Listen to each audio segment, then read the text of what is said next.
యాదాద్రి భువనగిరి జిల్లా గుండాల మండలం సీతారాంపుర గ్రామంలో తెలంగాణ గ్రామీణ ప్రాంత వాతావరణంలో బతుకమ్మ పండుగను గ్రామస్తులు ఘనంగా నిర్వహించారు. ఈ సందర్భంగా గాయకుడు వట్టిపెల్లి భిక్షం పాడే పాటలతో ఈ బతుకమ్మను మహిళలు ఆడుతూ ఎంతో ఆనందాన్ని వ్యక్తం చేశారు. ఒకే రకమైన చీరను ధరించి ఈ బతుకమ్మను ఈసారి మహిళలు ఆటలు నిర్వహించారు.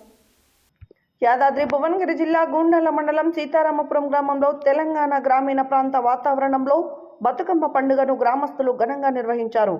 ఈ సందర్భంగా గాయకుడు వట్టేపల్లి భిక్షం పాడే పాటలతో ఈ బతుకమ్మను మహిళలు ఆడుతూ ఎంతో ఆనందాన్ని వ్యక్తం చేశారు.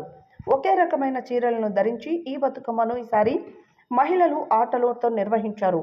బీసీ కాలనీ మహిళలు బీసీ కాలనీలోనే బతుకమ్మ పండుగను నిర్వహించి గ్రామీణ ప్రాంత పాటలతో ఎంచక్కగా బతుకమ్మ పండుగను జరుపుకున్నారు. ఈ కార్యక్రమంలో నోముల సోమయ్య, దాయ ఉప్పలయ్య, నోముల శ్రీశైలం, బెంజరి శ్రీశైలం, పెగ్గాపురం రాజు, కాళీ వెంకన్న, నోముల సోమయ్య, కర్రె శ్రీశైలం, జోగు మల్లయ్య గ్రామస్తులు పెద్ద ఎత్తున పాల్గొన్నారు.